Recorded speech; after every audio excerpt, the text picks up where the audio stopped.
Sur cette montagne, une goutte d'eau qui tombe à gauche finira dans l'Atlantique. Celle qui tombe à droite rejoindra la Méditerranée. Deux océans, deux destins, séparés par quelques centimètres de roches volcaniques. Bienvenue au mont Gerbier de Jonc, en Ardèche.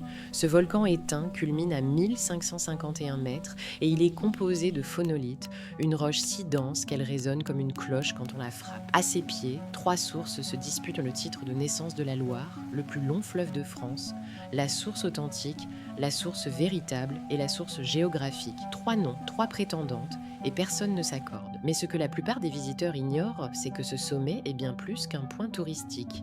Il marque une frontière invisible qui a façonné le commerce, les guerres, le climat et la culture de toute une région. Cette frontière s'appelle la ligne de partage des eaux. Elle traverse le parc naturel régional des Monts d'Ardèche sur plus de 100 km. D'un côté, les plateaux du Velay, doucement vallonnés, où les eaux prennent leur temps vers l'océan. De l'autre, les reliefs déchiquetés des Boutières et de la Cévenne ardéchoise, où les torrents se précipitent vers la Méditerranée. Car le niveau de la Méditerranée se trouvait autrefois 2000 mètres plus bas qu'aujourd'hui, ce qui a creusé des vallées spectaculaires. Mais voici le paradoxe. L'Ardèche reçoit 962 mm de pluie par an, bien plus que Paris avec ses 658 mm. Pourtant, quand il pleut ici, c'est par épisodes cévenols, des masses d'air chaud venus du sud qui s'écrasent contre le massif central et libèrent des quantités d'eau spectaculaires en quelques heures. Cette violence météorologique a tout déterminé ici, le paysage, les routes et surtout le commerce. Dès le XIIe siècle, un double courant d'échange s'établit en Vivarais. Le bas pays produit du vin et de l'huile d'olive. La montagne fournit du bois, de la viande et des fromages. Le sel, lui, monte depuis les étangs du littoral languedocien. Et tout cela circule à dos de mulet, car la montagne est infranchissable en charrette. Seuls les mulets peuvent gravir ces sentiers pavés qu'on appelle camins ferrats, les chemins ferrés. Ces caravanes suivent des axes est-ouest qui traversent la ligne de partage des eaux. Les muletiers ne sont ni du Vivarais ni de l'Auvergne, mais de la zone intermédiaire entre les châtaigniers et les sapins.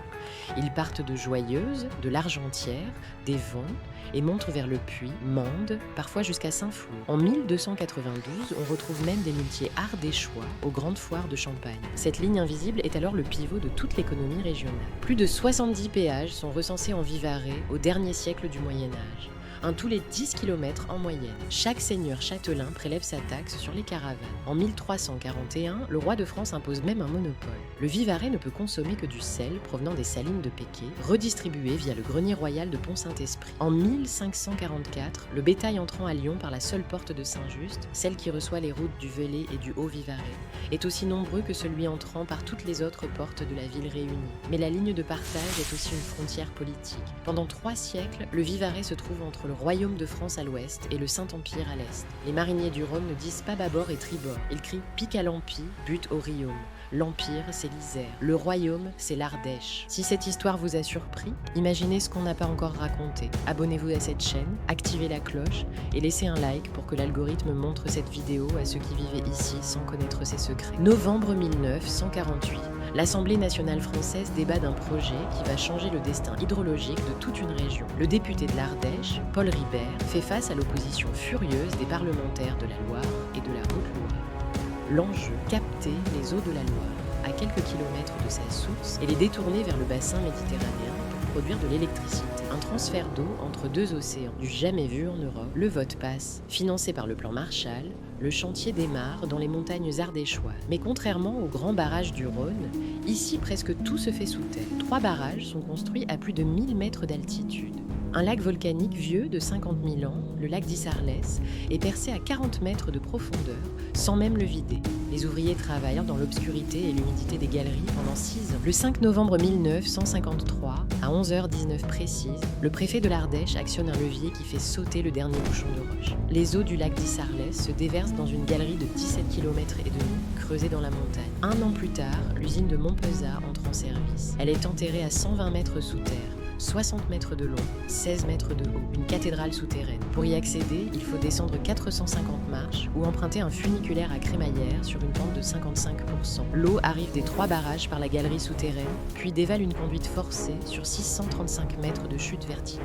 4 turbines Pelton convertissent cette énergie en 300 gigawattheures par an, de quoi alimenter 150 000 habitants. Et surtout, cette eau qui devait rejoindre l'Atlantique finit désormais en Méditerranée. Voici l'ironie. Le lac d'Issarlès, qui alimente cette machine, est un ancien volcan de type Maar. Il y a 50 000 ans, le magma a rencontré une nappe phréatique et l'explosion a creusé un cratère parfaitement circulaire de 108 mètres de profondeur.